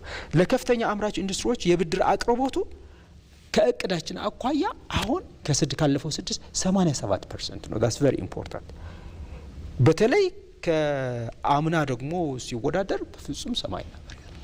በተለይ የማክሮ ኢኮኖሚክ ማሻሻያ ያመጣ በተለይ ለማኒፋክቸር ኢንዱስትሪ ትልቅ ነገር ነው። ምንድነው ያደረገው? በአጭር ቋንቋ ግለጸው በተለይ ኤክስፖርት ውድ እንዲሆን ኢምፖርት ማድረግ ውድ እንዲሆን ኤክስፖርት ደግሞ ርካሽ እንዲሆን አድርጎታል። ስለዚህ ለማኒፋክቸረር ኢንዱስትሪዎቹ የፈጠረው ነገር ቀላል የውጭ ምንዛሬ ክምችታችን በጣም ከፍ ብሏል። ይሄንን ቀላል ነገር አይደለም። በተለይ የውጭ ምንዛሬ ለማቅረብ ታቅዶ የነበረ ከእቅዳችን አኳያ አሁን 79% የ6 ወሩ አፈጻጸም ያሳያል። በተለይ ከአምና ደግሞ ሲታይ የ35% ጭማሪ ያሳያል። ይሄ የማክሮ ኢኮኖሚክ ሪፎርሙ ያመጣው ኢምፓክት ነው ለማለት። የግብአት አቅርቦቱ በግብአት አቅርቦት ላይ ያመጣው ደግሞ ቀላል ነገር አይደለም። በተለይ በጨርቃጨር በኬሚካል በተለይ ከባለፈው አመት ወቅት ሲነጻጸር የ42% የግብአቱ ላይም እመጣለሁ። ግን አሁን ቀደም ሲል ወደ አነሳሁት የጥራት ጉዳይ እንደዚሁም የተለያዩ ነገሮች እንምጣና እንዲሁ አንድም ሆነ ሁለትም ተቋም መመስረት አንድ ትልቅ ግብ ነው ብዬ አስባለሁ። ሌሎች ሀገራትም የሚታወቁባቸው በጥቂት ምርቶቻቸው ግን ደግሞ ብዙ ሀብት የሚያገኙበት እንደዚሁም ሀገራቸውን የሚያስተዋውቁበት በብዙ መልኩ እንመለከታለን እና ብዛት ያለው ምርቶችን እዛም እዚህም ከመስራት ባሻገር አንድ ጥራት ያለው ኩባንያን መፍጠር አንዳንዶቹም የመንግስታዊ ተቋማትም ጭምር አምራቾች አሉ በተለያዩ ሀገራት እንደተሞክሮና እንደው በዚህ አንጻር ምን ያህል ትኩረት ተሰጥቶታል እንደ ሀገር በተለይ ብራንድ ያለው አንድ አሁን አየር መንገዳችን እንላለን አይደል? እኛንም ጨምሮ ገቢ የሚያስገኛል እንደዚሁ ነው የሚያስተዋውቀናል። በተመሳሳይ ሁኔታ አንድ ተቋምን የመመስረት እንዲሁ ከፍ ያለን እይታ ያለውን ከመስረት አንጻር ምን አይነት ሂደቶች አሉ? እንግዲህ በተለይ ከጥራት አኳያ ጥራት በጣም ኢምፖርታንት ነው። በቅድም እንዳልከው በዓለም አቀፍ ደረጃ ዘላቂ ሆኖ ለመቀጠል ማለት ነው። ከዚህ አኳያ ምንድነው መንግስት ልዩ ትኩረት ሰጥቶታል ለጥራት የጥራት መንደር ተብሎ በቢሊዮን የሚቆጠሩ ኢንቨስትመንቶች ወጥተው የሚታወቁት በተለይ ከማስተማር አኳያ ውጭ ሀገር ሄዶ የሚፈተሹ ምርቶች ነበሩ። በፊት አንዱ አስቸጋሪ ነገር እሱ ነው። በዲኤችኤል ልከ እስኪመጣ ድረስ ወራት ነው የሚወስደው። በዛ ላይ ከፍተኛ ዶላር የሚጠይቅ ነው እና ይህንን ሙሉ ለሙሉ በማስቀረት በአፍሪካ ደረጃ ግንባር ቀደም በመባል ደረጃ የሚደርስ የጥራት መንደር ተመስርቷል። ይህ ለኢንዱስትሪ በጣም ትልቅ ባክቦን ነው። ስለዚህ አሁን ኢንዱስትሪዎቻችን እኛንም ጭምር ሄደን ጎብኝተናል። ምንድነው የጥራት መንደሩ የሚሰጠው አገልግሎት በፊት ሩቅ ስለነበረ ሰውም ብዙም ዲስከሬጅ ይሆናል። አሁን አክሰስብል ነው የጥራት መንደሩ በዝቅተኛ ዋጋ በተለይ የአምራች ኢንዱስትሪው ምርቱን እንዲያስፈትሽ አክሰስ ፈጥሮለታል። ስለዚህ ከዚህ አኳያ በተለይ በጫማም ይሁን በብረታ ብረት በኢንጂነሪንግ አሁን ዶክተር እንዳለው ማሽንም እያመረትን ነው። እነዚህን በቀላል ዋጋ ቴስት እያደረጉልን ነው። ስለዚህ ይሄ ከፍተኛ ገዛ ያደርጋል ማለት ነው። ከዚህም አኳያ ኢቭን ሳፋሪ ካር አሁን በሌላ ጊዜ በሌላ ዓለም የሚታወቀው ኬንያ ወር ሌላ ሀገር አስመርተው የሚያመጡት እኛ በራሳችን ማምረት ይችላል። ቅድም የተባለው ስማርት ፖል እኮ ብዙ ፍተሻ ተካሂዶበት ነው። ይሄ በጥራት መንደሩ በተመሰረተ አለበለዚያ ያን ስማርት ፖል ጭነህ ውጭ ሀገር መላክ አትችልም። ሞስት ኤክስፐንሲቭ አይደለም። ስለዚህ ከዚህ አኳያ የልማት ኮሪደሮች አሁን እየሰራን ያለነው የኮሪደር ልማቶች መሬት ላይ እናያቸው እንጂ እነሱ በርካታ ቴስቶችን አልፈው ነው እዛ የሚደርሱትና ያንንም ከመደገፍ አኳያ ከዛ ጀርባ ብዙ አምራች ኢንዱስትሪዎች አሉ። ኢቨን የብረት ኢንዱስትሪዎች፣ የሲሚንቶ ኢንዱስትሪዎች እና ትላልቅ ጂያንት የሚባሉትን መፍጠር ይችላል ማለት ነው። በተለይ ቀጣይ ትውልድ ላይ ምን እየተሰራ ነው የሚለውን ለማንሳት ፈልጋለሁ። ቀጣይ ትውልድ ላይ በተለይ ከዚህ ከጥራት አኳያ አንድ ስልክ ስላለን ነው መጣሉ እዚሁ ሀሳቦት ላይ ተመልካቾቻችን ሀሳብ አስተያየት እንደዚሁም ጥያቄ ካላችሁ በ011 27 02 55 5 ላይ ደውላችሁ ሀሳብ አስተያየት ጥያቄዎችን ማንሳት ትችላላችሁ። አሁን የስልክ መስመራችን ላይ ተመልካቾች አለን። ሄሎ ጤና ይስጥልን። ሄሎ ማን ቆያችሁ? ሰላም ነን። ማን አሉኝ? ገዛኝ ከመተማ። እሺ አቶ ገዛኝ ይቀጥሉ ሀሳቦት። ኢትዮጵያ ታምርት ከሚለው ፕሮግራም አኳያ ጥሩ ነገር ነው እየቀረበ ያለው። እሺ ነገር ግን በሁሉም ክልሎች ይህ ጉዳይ እኩል አስተሳሰብ ተይዞ መሰራት አለበት። ከዚህ መተማ ላይ በርካታ ካሽወርክ ምርቶች ይመረታሉ። ሰሊጥ፣ ጥጥ፣ ማሸላ፣ አኩሪ አተር በርካታ ምርቶች ይመረቱበታል። ነገር ግን ከዛሬ 7 ዓመት በፊት ከዚህ የኢንዱስትሪ ፓርኮች ተፈቅዶ በርካታ ግንባታዎች ተገንብተው በባለ ሀብቶች ምንም ስራ ሳይሰሩበት ዘግተውት ነው የጠፉት። እነዚህ ግንባታዎች ወደ ስራ መገባት መቻል ከቻሉ በዚህ አካባቢ የሚመረተው ምርት በበርካታ የኢትዮጵያ ታምርት መሰረት ይሆናል። ስለዚህ የኢትዮጵያ ግብርና ቢሆን የሚመለከተው የንግድ ሚኒስቴር እነዚህ ግንባታዎች ዝም ብሎ ተቀምጠው ባለቤት የሌላቸው መስለው ነው የተቀመጡት። ከ12 በላይ ትልቅ ግንባታዎች ነው ያሉበት። ስለዚህ እነዚህ ግንባታዎች ወደ ስራ እንዲገቡ ምርቱ በአግባቡ ለዚህ ለኢንዱስትሪ ፓርኮች የሚቀርብበትና ምርት የሚለው በሁሉም ሀገር ላይ እኩል ከተሰራ ኢትዮጵያ በአጭር ጊዜ ታድጋለች። ስለዚህ ይህንን ቀርቦላቸው ለምንድን ነው በየክልሎች የተቀመጡ እንደዚህ የተገነቡ ግንባታዎች ወደ ስራ የማይገቡ የሚለው ቢቀርብና ምላሽ ሊሰጥበት። ጥሩ እሺ፣ እናመሰግናለን አቶ ገዛኝ። እሺ ይህን ጥያቄ ከግብዓት ጋር ማያይዘን እናነሳዋለን ወደ ኋላ። ቀደም ሲል እያነሱ ያለውን ሀሳብ መቀጠል ይችላል። እሺ እናመሰግናለን አቶ ገዛኝ። ጥሩ ጥያቄ ነው ያነሱት። እንግዲህ በኢትዮጵያ ታምርት አንዱ ኢኒሼቲቭስ ዋና አላማው ያለን አቅም መጠቀም ነው። በተለይ በማምረት ሂደት ላይ ያሉት የበለጠ አቅማቸውን እንዲጠቀሙ፣ የተዘጉ ኢንዱስትሪዎች ደግሞ ወደ ስራ እንዲገቡ፣ በፕሮጀክት ላይ ያሉ ኢንዱስትሪዎች የበለጠ ፕሮጀክት ተፋጥኖ እንደ ሀገርም ያው ፕሮጀክት በምን ያህል ፍጥነት እየሰራ እንደሆነ ይታወቃል። እነሱ ወደ ምርት ገብተው ለኢኮኖሚው ጥቅም እንዲያስገኙ ነውና ከዚህ አኳያ ይሄ የኢትዮጵያ ታምርት ንቅናቄ በሁሉም ክልሎች አደረጃጀቱ አለ። ግን ከክልል ደግሞ ያው ውጤቱ እየተለያየ ነውና አንዳንዶቹ አሁን ቅድም እንደተነሳው ከኤሌክትሪክ አቅርቦት አኳያ ሰብስቴሽን ያልተገነባባቸው ቦታዎች ከፍተኛ የውጭ ምንዛሪና ኢንቨስትመንት የሚፈልጉ አካባቢዎች አሉ። ከዚህ አኳያ ብዙዎቹ ወደ ስራ እንዲገቡ ተደርጓል። ስቲል ግን የበለጠ ደግሞ በተለይ ያው ካለው የፋይናንስ አቅርቦትም አኳያ አንዳንድ ቦታ ላይ በተለይ ሰብስቴሽን ገንብቶ ቶሎ በፍጥነት ወደ ስራ የመግባት ሁኔታ የለም። ከዚህ አኳያ እሱን እንዳሉትም በፍጥነት መስራትና ወደ ፕሮዳክሽን ማስገባት ይጠይቃል። ግን በርካታ ኢንዱስትሪዎች ተዘግቶ የነበሩ በሂደት ላይ ያሉ ፕሮጀክቶች ከዚህ አኳያ ወደ ስራ ገብተዋል። ኢንዱስትሪ ፓርኮች ላይ እንደተባለው አሁን ትልቅ ትኩረት ተሰጥቶ እየተሰራ ነው። በተለይ የአገር ውስጥ ባለሀብቶች ወደ ኢንዱስትሪ ፓርክ ገብተው እንዲሰሩ እድሎች ተሰጥቷል። በተለያዩ በክልልም ይሁን በፌዴራል ደረጃ ያሉ ኢንዱስትሪ ፓርኮች ግን ይህንን አቅም ግን የበለጠ ብዙ ከመጠቀም አኳያ ክፍተቶች አሉ። እነሱን የበለጠ ማስተካከል እና ትኩረት ማድረግ ይኖርብናል። በተለይ ይሄ ግብርና ምርቶች ላይ ቅድም እሳቸውም ያሉት እሴት በጨመረ መልኩ መስራት የሚል ነው። እሱን የገጠር ኢንዱስትሪያላይዜሽን አሁን በቅርብ የ5 ዓመት ፕሮግራም ኢኒሼት ተደርጓል። እንደየ አካባቢ እንደ ጸጋው ኢንዱስትሪዎች እንዲቋቋሙ 3-2-1 በሚል ፕሮግራም ከፍ ባሉ ወረዳዎች በተለይ መሰረተ ልማት የተሟላባቸው ቢያንስ 3 ኢንዱስትሪ፣ ቀነስ ባሉ ደግሞ 2፣ ሚኒመም ግን በእያንዳንዱ ወረዳ 1 ኢንዱስትሪ መኖር አለበት ተብሎ እሱ በኢኒሼቲቭ እየተሰራ ይገኛል። ይህንን የበለጠ ወደ ውጤት ሲገባ ደግሞ የተሻለ ነገር ያመጣል የሚል ሀሳብ ለማንሳት ያህል ነው። ቀደም ሲልም ተመልካቻችን እንዳነሳው ከመተማማት ነው ብዙ ጊዜ የግብዓት አቅርቦት ያለባቸውን አካባቢዎች እና ኢንዱስትሪዎችን ማገናኘት ላይ በቂ ጥናት አድርጎ ኢንዱስትሪዎችን ከመገንባት አንጻር አንዳንድ ቦታዎች ላይ የማይገናኝ ነገር ሆኖ የምንመለከታቸው ነገሮች ነበሩ በፊት። ምን ያክል አሁን እየተሰራበት ነው? አሁን እንዳነሱት አሁን በመተማ ስንመለከት ብዙ የተለያዩ እህሎች ጥራጥሬ እህሎችም ጨምሮ የቅባት እህሎች የሚመረቱበት አካባቢ ነው። በተጨማሪም ደግሞ ከሱዳንም አጎራባች አካባቢ ነው ወጪ ገቢ ንግዶችንም ለማካሄድ የራሱ የሆነ እድል እንዳለው እናነሳለን። በሌሎችም አካባቢ በተመሳሳይ ሁኔታ ማለት ነው እንደማሳየ። በእንዲህ መልኩ በተለይ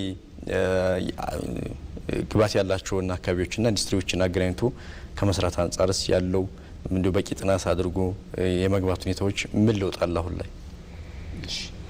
መልካም። በተለይ በግብዓት አቅርቦት እንዳልከው ፎርዋርድ ሊንኬጅ ሳይሆን ባክዋርድ ሊንኬጅ መስራት ኢስ ቬሪ ኢምፖርታንት እና በተለይ ደግሞ በሀገር ውስጥ የሚመረቱ ምርቶች እያሉ አንዳንድ ፋብሪካዎች ከሎካል ያለመጠቀም ችግሮች አሉ። ስለዚህ ይሄኛው አንደኛ ቅድም እንዳልከው ግብዓት የትኛው ግብዓት ነው የት ቦታ አለ ለየትኛው ፋብሪካ መሆን አለበት የሚል የግብዓት ስትራቴጂ በነገራችን ስትራቴጂ ጸድቆ አሁን ኦልሬዲ ወደ ተግባር ገብቷል። ስለዚህ እሱ ትልቅ ኢምፓክት ያመጣል ተብሎ ይታሰባል። ልፈልግ ነው ይሄ ችግር አለ በጣም። ስለዚህ ይሄ ባክዋርድ ሊንኬጁ ላይ በጣም መስራት ያስፈልጋል። ቅድም እንደነገርኩ እንግዲህ ይህን ግብዓት ደግሞ በግብዓት ለማስተሳሰር ደግሞ የሊንኬጅ ስትራቴጂ እቅድ ተዘጋጅተው ወደ ስራ ተገብቷል። ስለዚህ በአጠቃላይ ግን በተለይ ኢትዮጵያ ታምርት ከሚለው ኢኒሼቲቭ በኋላ በተለይ የግብዓት ትስስርን ከመፍጠር አኳያ ከአፈጻጸሙ ሲታይ ካለፈው እቅድ ሲታይ በጣም ከፍ ያለ ነው። የ42% ማለት ሲነጻጸር ማለት የ42% እቅዳችንን አሳክተናል ማለት ነው። ስለዚህ በአጠቃላይ የግብዓት ትስስር ከመፍጠር አኳያ በተለይ በተሻለ ሁኔታ ተፈጽሟል ማለት ይቻላል በዚህ አመት ለማለት ፈልጌ ነው። ይሄ ተሰርቶ አልቋል ተጠናቋል እያልኩ አይደለም። ለዛ ነው የግብዓት ስትራቴጂ ያስፈልገው። በዚህ ጉዳይ ላይ በነገራችን ከሌሎች ከሚመለከታቸው ሚኒስቴር መስሪያ ቤቶችም አብረን እየሰራን ነው። ለምሳሌ ከግብርና ሚኒስቴር ጋር አብረን እየሰራን ነው። አሁን ለምሳሌ የመኖ ማቀነባበሪያ ማሽን አሁን ቅድም እንደተባለ ነበረ የሌማት ትሩፋት ብዙ ነገር ቡም እየሆነ ነው። ስለዚህ ለዚህ ደግሞ በተለይ ምን ያስፈልጋል? የመኖ ማቀነባበሪያ ማሽኖች ያስፈልጋል። ስለዚህ የመኖ ማቀነባበሪያ ማሽን በሀገር ውስጥ ለማምረት ከግብርና ጋር ኮንትራት ተፈራርመን ወደ ስራ ገብተን ይሄ የመኖና ማሽነሪው ማቀናጀት ማለት ነው። ልክ እንደዛው በግብዓት ትስስርም በብዙ አቅጣጫ እየተሰራ ይገኛል ለማለት ፈልጌ ነው። ስለዚህ በአጠቃላይ በተለይ በዚህ አቅጣጫ ብዙ ስራ ይጠበቅብናል ለማለት በተለይ ቅድም እንዳለው ደግሞ ይሄ ኮምፓራቲቭ አድቫንቴጅ በተለይ የየክልሉ ጸጋ በመለየት ሪሶርስ ማፒንግ እየሰራ ነው። ዳስ ቨሪ ኢምፖርታንት። አሁን አይተው ከሆነ አብዛኛው ኢንዱስትሪዎቹ የሚኮለኮሉት አዲስ አበባ ዙሪያ ነው መሆን ግን አልነበረበትም። አንዳንድ ምርቶች አሁን ለምሳሌ ምዕራብ ደቡብ ሊሆን ይችላል። በእርግጥ ማኒፋክቸረሩ እኛ ቦታ ልንመርጥለት አንችልም፣ ግን አንዳንድ ጊዜ ኢንሴንቲቭ ማስቀመጥ ይቻላል። ግን ይሄ ምን እያደረግን ነው? በኢንዱስትሪ ሚኒስቴር በተለይ የአካባቢውን ጸጋ በመለየት ሪሶርስ ማፒንግ እየተሰራ ነው። እሱ ብቻ አይደለም፣ የገጠር ኢንዱስትሪያላይዜሽን ደግሞ ጀምረናል። በተለይ ወንድሜ ጳውሎስ ይህንን ስለሚመለከተው በደንብ ያብራራዋል ብዬ አስባለሁ። ስለዚህ የአካባቢያችን በተለይ ግብዓት ጸጋ ተጠቅመን ከዛ በኋላ ፕሮሰስ አድርገን ቫሊ አድ አድርገን ለተጠቃሚው ለማቅረብ ስራ እየተሰራ ነው ለማለት ፈልጌ ነው። ምናልባት እዚህ ላይ ለመጨመር ቅድም እንዳነሳው ነው ቀደም ሲል የነበረው አካሄድ ኢንዱስትሪዎች በዘፈቀደ ይቋቋማሉ። በተለይ ከሪሶርሱ ጋር ባልተገናኘ ከመሰረተ ልማት ጋር ባልተገናኘ። አሁን ግን በተለይ ከኢትዮጵያ ታምርት በኋላ ሁለት ትላልቅ አቅጣጫዎች ተቀምጠዋል። አንደኛው ሪሶርስን መሰረት ያደረገ የኢንዱስትሪ አቅጣጫ መከተል፣ ሁለተኛው ደግሞ ክላስተር ወይንም ደግሞ ኢንዱስትሪዎች በአንድ ቦታ የተሰባሰቡበት የኢንዱስትሪ ፓርክ ልማት አቅጣጫን መከተል ነው። ይሄ ጥቅሙ ምንድነው? ሪሶርስን መሰረት ያደረገ ማለት ኢንዱስትሪው የአካባቢውን ጸጋ መሰረት ባደረገ መልኩ የአካባቢውን እሴት የአካባቢ ባህል መሰረት ባደረገ መልኩ እንዲያድግ በአገር በቀል ኢኮኖሚክ ሪፎርም። ሁለተኛ ይሄ የኢንዱስትሪ ክላስተሩ ሲበታተኑ አንዳንዶቹ መኖሪያ መንደር ውስጥ ነው ያሉት። የሰፈር መብራት ሲጠፋ እነሱም ይጠፋሉና የተቀናጀ መሰረተ ልማት በአንድ ቦታ እንዲያገኙ የመንግስታዊ አገልግሎቶችን በአንድ ቦታ እንዲያገኙ ኢቭን እርስ በርስ በግብዓትና በቴክኖሎጂ እንዲተሳሰሩ የአቅጣጫ ነው እየተከተለ ያለ ነውና አሁን እንደተባለው ድሮ የተቋቋሙ ኢንዱስትሪዎች አሁን በከፍተኛ ደረጃ ችግር ውስጥ አንዳንዶቹ ሪሎኬትም እያደረግን ነው። ግን አሁን እየተከተልን ያለ ነው ይህን አቅጣጫ እንደሆነ ታሳቢ እንዲደረግ ነው። አሁን አንዳንድ ቦታም የኤሌክትሪክ አቅርቦት ችግር የሚገጥመው ቀደም ብሎ የተቋቋሙ ኢንዱስትሪዎች ናቸው። በተለይ አሁን ከቀረበው እሳቤ ውጪ ማለት ነው። ስለዚህ ይሄ በዘላቂነት ያው ችግሮችን የሚፈታ ይሆናል። ግን አካባቢን ጸጋ መሰረት ያደረገ አሁን የገጠር ኢንዱስትሪያላይዜሽን እሱን ነው በዋናነት። እያንዳንዱ አካባቢ የራሱ ጸጋ አለው። ለምሳሌ ፍራፍሬ ያለበት ይኖራል፣ የቅባት እህሎች ያሉበት ይኖራል፣ ባህልም አለ። አርሶ አደሩ የራሱ የሆነ ባህል አለው በየቦታውና እሱ መሰረት ባደረገ መልኩ እንዲደራጅ የማድረግ ነውና አርሶ አደሩን በተለይ አሁን ከከተማ ወደ ገጠር ከፍተኛ የሰው ኃይል ፍልሰት አለ። እሱም ማስቆም አለብን። እሴት ነው እየላክ ያለው ወደ ከተማ ማለት ነው። እሱን እዛው ቫልዩ እንዲጨምር አርሶ አደሩ የሚጠቀምበትን ምርት ጭምር የሳሙናም ሊሆን ይችላል፣ የዘይት ምርቶች ሊሆኑ ይችላሉ፣ የእርሻ መሳሪያዎች ሊሆኑ ይችላሉ፣ እዛው በራሱ እንዲያመርት የሚደረግበት ሁኔታ ነውና ይሄ በቀጣይ በተለይ ደግሞ የገጠር ኮሪደር ልማቱን ተከትሎ በቀጣይ የሚሰፋ ይሆናል። ስለዚህ ብዙ ጠቀሜታዎች ያሉት ነው። ራሱን የቻለ ስትራቴጂም ስላለው በቀጣይ ሞር በዚህ ላይ ሀሳብ መስጠት እንችላለን።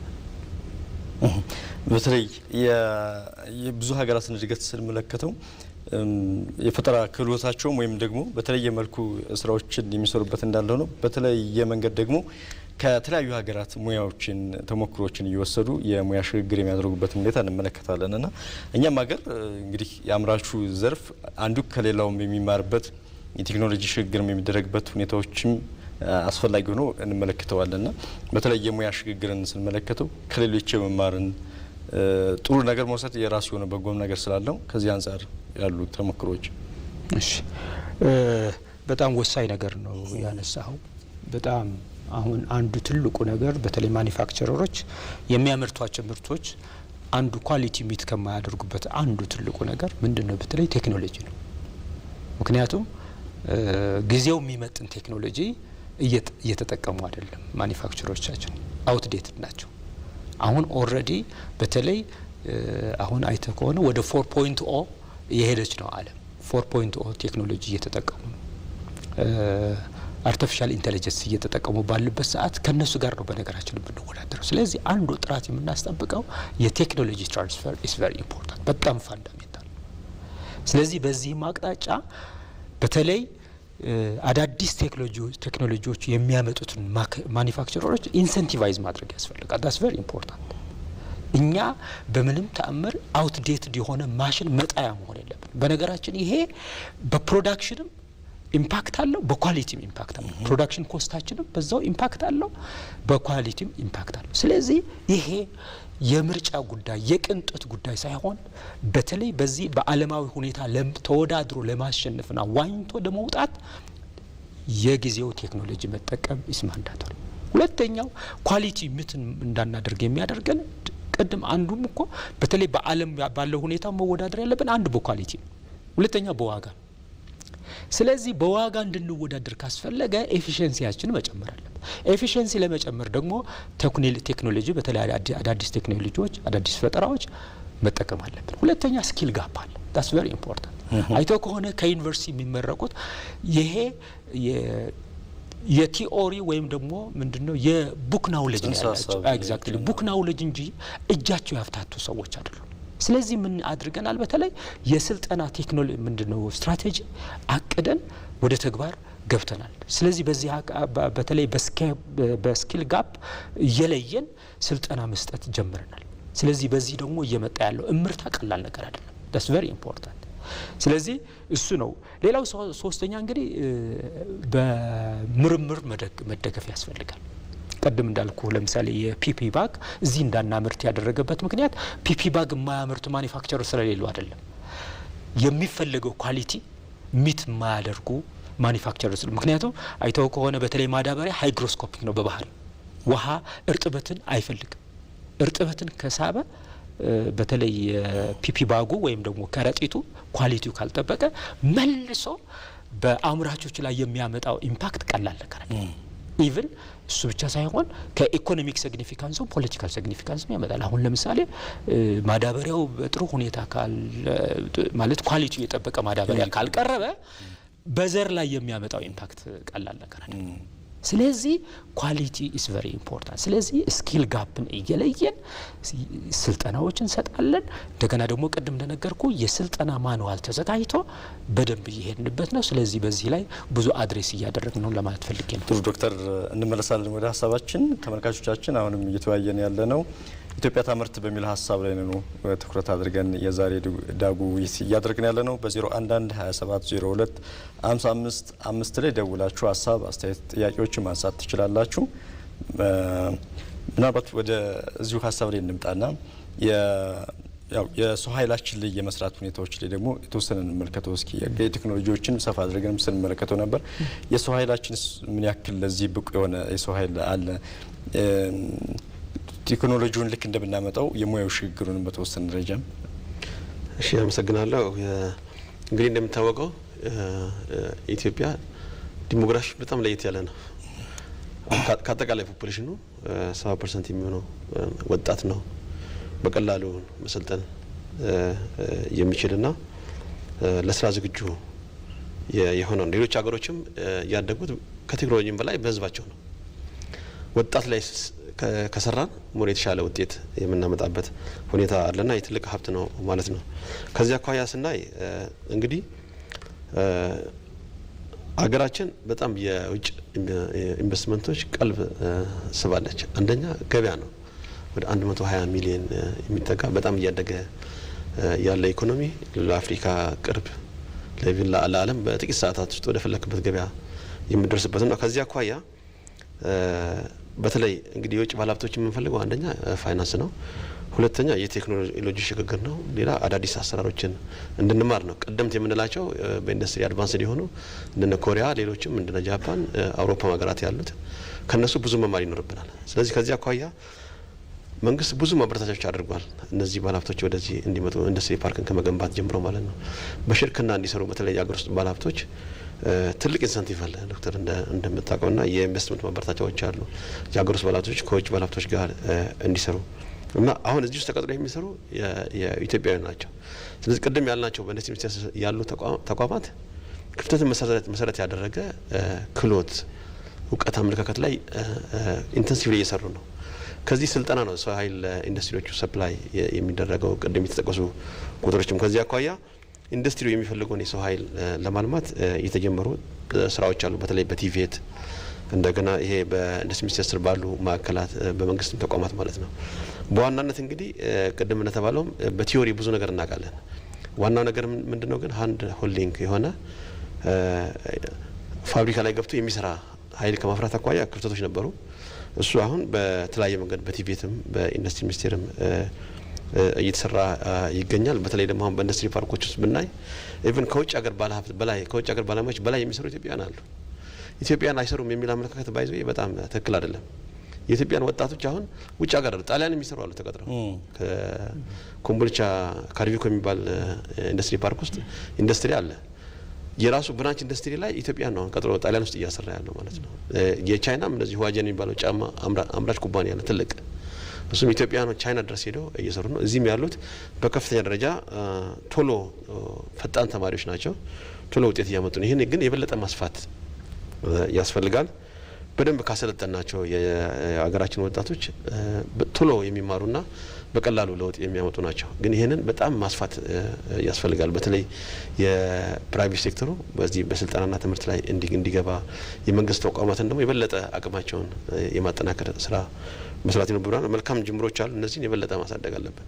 አሁን እዛ የሚሰሩ ሰዎች ማሽን ሁሉ እያመረቱ ነው። አሁን ግብርና ሚኒስቴር ምርት ከማምረት አልፈን ፋብሪካ ማምረት ደረጃ እየደረሰ ነው። ከግብርና ጋር አሁን የመኖ ማምረቻ ማሽኖችን፣ የወተት ማቀነባበሪያ ማሽኖችን፣ ሌላ ይሄ ለኮንስትራክሽን የሚሆኑ ማሽኖችን ሁሉ አገር ውስጥ ማምረት ችለናል። እና ይሄ ሁሉ የመጣው ከቴክኖሎጂ ሽግግር ነውና ይሄ የበለጠ ግን ማስፋት አለብን። ጥሩ መልካም ጅምሮች አሉ፣ ግን በስፋት መሄድ አለብን። በተለይ ትርጉም ያለው ለውጥ ለማምጣት በተለይ ዘርፉ ያው ሰፋ ያለ ከግብርናው ቀጥሎ የሰው ኃይልን ልንጠቀምበት የምንችለው እና የስራ እድልም ሊፈጥር የሚችል ነው። በብዙ ሀገራትም ሰፊውን ቁጥር የስራ እድል ፈጥሮ እንመለከተዋለን እና አሁን ላይ ባለው ነባራዊ ሁኔታ ምን ያህል የሰው ኃይል የስራ እድል ተፈጥሮለታል ማለት እንችላለን? ስራ እድል ከመፍጠር አንጻር ወደዛ ከመሄድ በፊት በተለይ እንዳልከው በተለይ ይሄ በኢንዱስትሪ ሚኒስቴር ያሉ ኢንስቲትዩቶች ዋናው የተቋቋሙበት ዓላማ የኢንዱስትሪው ችግር እየለዩ ችግሩን መፍታት ነው። ዳትስ ቬሪ ኢምፖርታንት። ስለዚህ የኢንዱስትሪው ችግር አንዱ ቅድም እንዳልከው በተለይ ስልጠና ነው። እኛ አሁን በዚህ አመት እያየሁት ነበረ 35 ክፍተት መሰረት ያደረጉ ስልጠናዎችን ሰጥተናል። ክፍተትን መጀመሪያ ምንድነው ያለው ጋፕ ብለን ጋፕ አናሊሲስ ተሰርቶ ከዛ በኋላ ስልጠናዎች ሰጥተናል። ስለዚህ 36 የስልጠና አይነቶች ተሰጥቷል። በነገራችን ቀላል ነገር አይደለም። ስለዚህ ስኪል ጋፕ የግድ ካልሞላን አስቸጋሪ ነው የሚለው ነገር ወስናል ልፈልግ ነው። መጣሎች ሀሳብ ላይ ስልክ ስላለን ነው። እሺ ሄሎ፣ ጤና ይስጥልን። አስተለይ ማን በል እንተዋወቅ። ስሜ ለጊዜ ቆይ። እሺ ኢትዮጵያ ታምርት በሚለው ጥያቄ የማቀርበው ነገር አለ። መጀመሪያ ይህን ጥያቄ መልስ ከሚሉ ሰዎች ጋር ለማመስገን ፈልጋለሁ። ሁለተኛ ነገር ምንድን ነው አንድ የሀገራችን ምርት ጥሩ ኢኮኖሚ ካለው ህዝቡ መጀመሪያ በራሳቸው ከሚያሰሙ ሰዎች መማር አለባቸው። እስቲ አንድ ቻይና የራሳቸውን ጫማ የራሳቸውን ልብስ የሚለብሱ እኛ የሀገራችን ጫማ እናጠቃለን ወይ? የሀገራችን ልብስ እንለብሳለን ወይ? ኢኮኖሚካሊ የውጭ ጫማ ላይ የውጭ ልብስ ላይ ተንጠልጥለን እንዴት ነው ሀገር የምታድገው? እስቲ ዛሬ ቻይና በዓለም ላይ አደጉ የሚባሉ አድገዋል የሚባሉ ቻይናዎች ላይ የሀገራቸውን ጫማ የሀገራቸውን ልብስ በስተቀር ይለብሳሉ? ሁለተኛ እዚህ ጋር ያሉት ምሁራኖች የሚያስተምሩት መጀመሪያ መለወጥ ከራሳቸው የሚያደርጉት ጫማ የሀገሩን ጫማ ነው ወይ? የሀገሩ ልብስ ነው ወይ የለበሰው? ሌላው እንዲማር ሌላው እንዲያስተምር ሌላው እንዲማር ከፈለገ ከባለስልጣን ጀምሮ እስከ ባለ ፋብሪካው የሀገሩን ንብረት የሀገሩን ሀብት መልበስና ለብሶ ማሳየት አለበት። ሀገሩን የሚወድ ከሆነ ሀገራችን መጀመሪያ ቅድሚያ ሀገራችን ወዳለ ወይ? አንወድም። ምክንያቱም ሀገራችን የሚወድ እኮ እኛ ዛሬ በጃፓን በአሜሪካን ልብስ ላይ በጀርመን ልብስ ላይ በቱርክ ጫማ ላይ አንንጠለጠልም። መጀመሪያ ማለት በራስ ላይ ነው። የራስን ልብስ በመልበስ የራስን ምርት በማጥለቅ እንደዛ ነው መሆን ያለ። ሁለተኛ ነገር ደግሞ አንድ የምጠይቀው ጥያቄ ላይ መስመር እዚህ ጋር ሻሸመኔ መልካውታ ላይ አንድ ትምህርት ቤት ከሰራ 5 ዓመት ሆኖ የልጆች ሙያ ለምንድን ነው ኢንዱስትሪ አንድ ነገር ተጀምሮ ተሰርቶ የማያልቅ 5 ዓመት ሙሉ የሌባ መከማቻ ተብሎ ተሰርቶ ቆርቆሮ ተመቶ አጥሩ እንጨቱ ሁሉ አልቆ እንደ ሁለተኛ ጥያቄ ልትፈልጊ ነው። ምንድን ነው መንግስት ካለ ፌዴራል መንግስት አዲስ አበባ ብቻ የሚቋጠር ክልልም መቋጠር አይችልም ወይ? ምንድን ነው እስከ መቼ ድረስ ነው የሌባ መከማቻ የሚሆነው? 5 ዓመት ከተሰራ 5 ዓመት ቆሟል። የልጆች ሙያ ነው። ሁለተኛ ከአካባቢ ላይ ያሉ ሰዎች ለመኖር ለመውጣት እየከበደን ነው። ይህን ነገር እንደ ሀሳብ እንድታቀርቡልኝ ነው። አመሰግናለሁ። ይርሻል። እሺ፣ እናመሰግናለን። በጣም አመሰግናለሁ። ጠያቂው የጠየቁትን ጥያቄ ምናልባት ከሳቸው ልጀምር። ቅድም እንደተባለው በተለይ የአገር ውስጥ ምርትን ከመጠቀም በተለይ ከአመራሩ መጀመር አለበት። ዳትስ ቨሪ ኢምፖርታንት። እኛ ያልኖርነውን ለሌላው ማስተማር ኢስ ኢሪሌቫንት የተባለው ነገር ኢስ ቨሪ ኢምፖርታንት፣ መወሰድ አለበት። ትክክል ነው።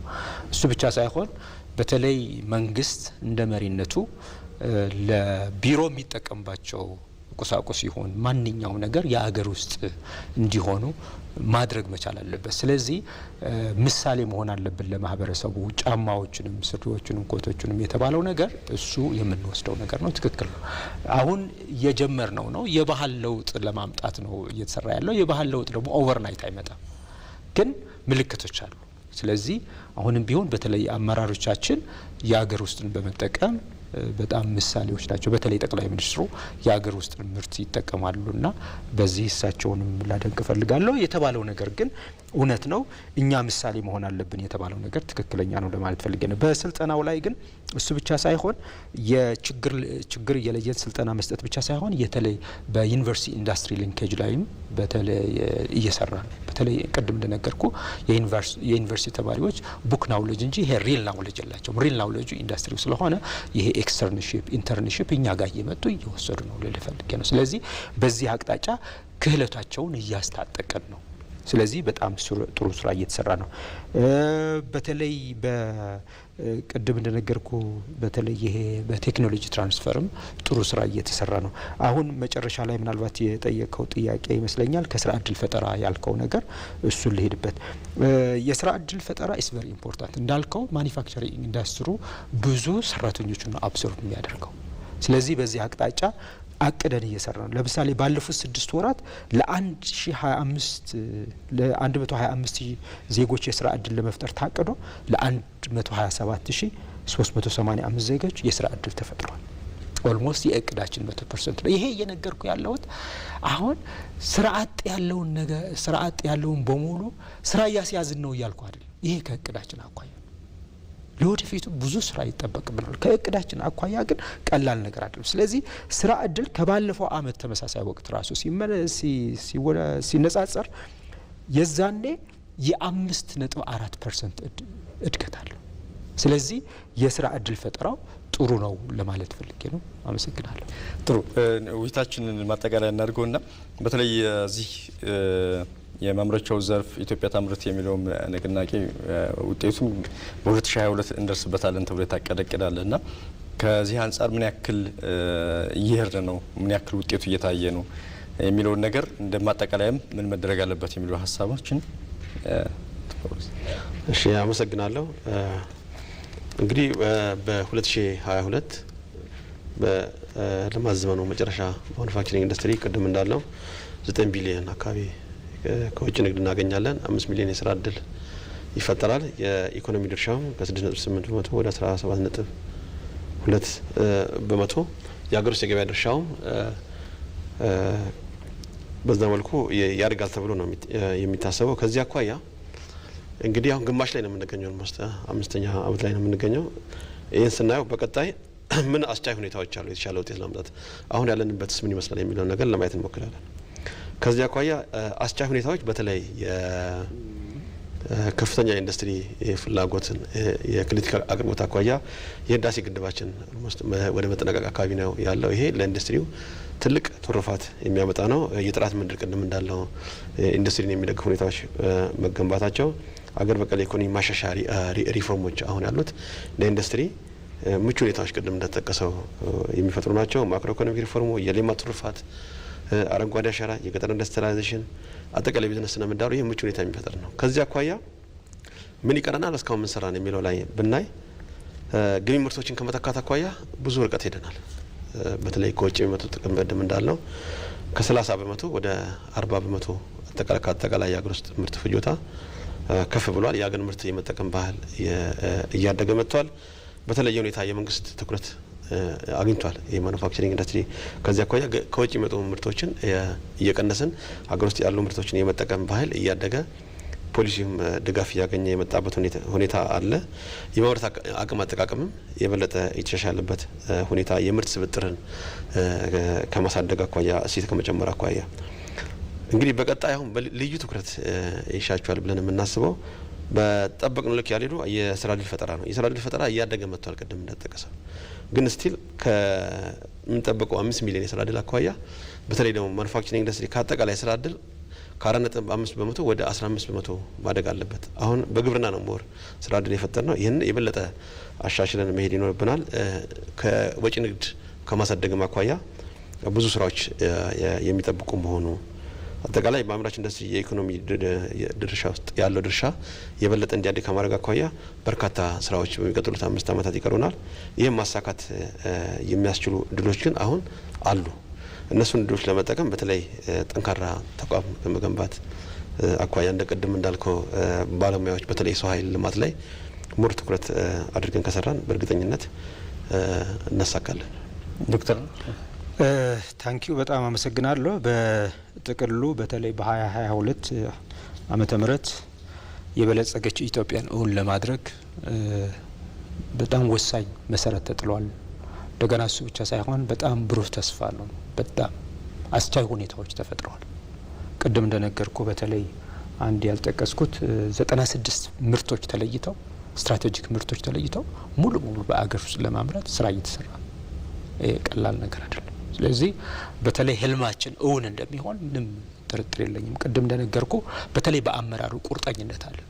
ይሄ በተለይ የማኒፋክቸሪንግ ኢንዱስትሪ የሞት ሽረት አድርጎ ከጠቅላይ ሚኒስትሩ ጀምሮ እውን አድርገውታል።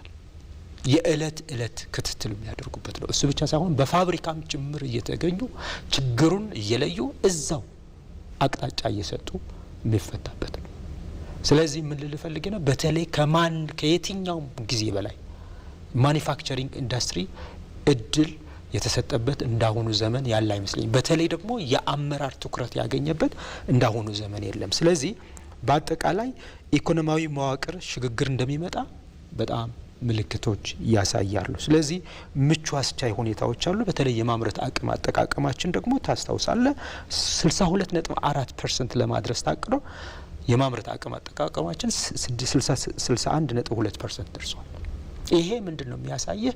ቅድም እንደነገርኩ በተለይ ስቲሪንግ ኮሚቴው የኢንዱስትሪው ችግር የለየ በዛው ኦን ዘ ስፖት ችግር በመፍታት እንደገና ደግሞ ለባለ ሀብቶቻችን ደግሞ የሚያስፈልጋቸውም ሁኔታዎች በማመቻቸት የተፈጠረ ነው። በተለይ ከባለፈው አመት ሲነጻጸር ቀላል ነገር አይደለም። የ9.2% እድገት ነው ያለው የአቅም አጠቃቀማችን። ስለዚህ በአጠቃላይ በጣም ብሩህ ነው። ስለዚህ ቀጣይ በተለይ ትኩረት የሚፈልጉ ጉዳዮች አሉ። እነዛ ላይ መረባረብ ያስፈልጋል። ይሄ ማለት ሙሉ በሙሉ የኢትዮጵያ ድህነት ተቀርፈዋል እንደዚህ ነው እያልኩ አይደለም፣ ግን we are on the right track። ስለዚህ ምንም ጥርጥር የለኝም the best is yet to come። thank you so much። በጣም ነው የማመሰግነው። ጥሩ ውይይት ነው ያደረግነው። ዶክተር ሀድጉ ኃይለ ክሮስ የማኑፋክቸሪንግ ኢንዱስትሪ ልማት ኢንስቲትዩት ምክትል ዋና ዳይሬክተር፣ እንደዚሁም አቶ ጳውሎስ በረጋ የኢትዮጵያ ኢንተርፕራይዝ ልማት ምክትል ዋና ዳይሬክተር ለነበረን ቆይታ በጣም ነው የማመሰግነው። ተመልካቾቻችን የዛሬው የዳጉ ውይይታችን ይመስላል። ከውይይቱ ጋር ተመስገን እንዳለ ነበርኩ። ሰላም።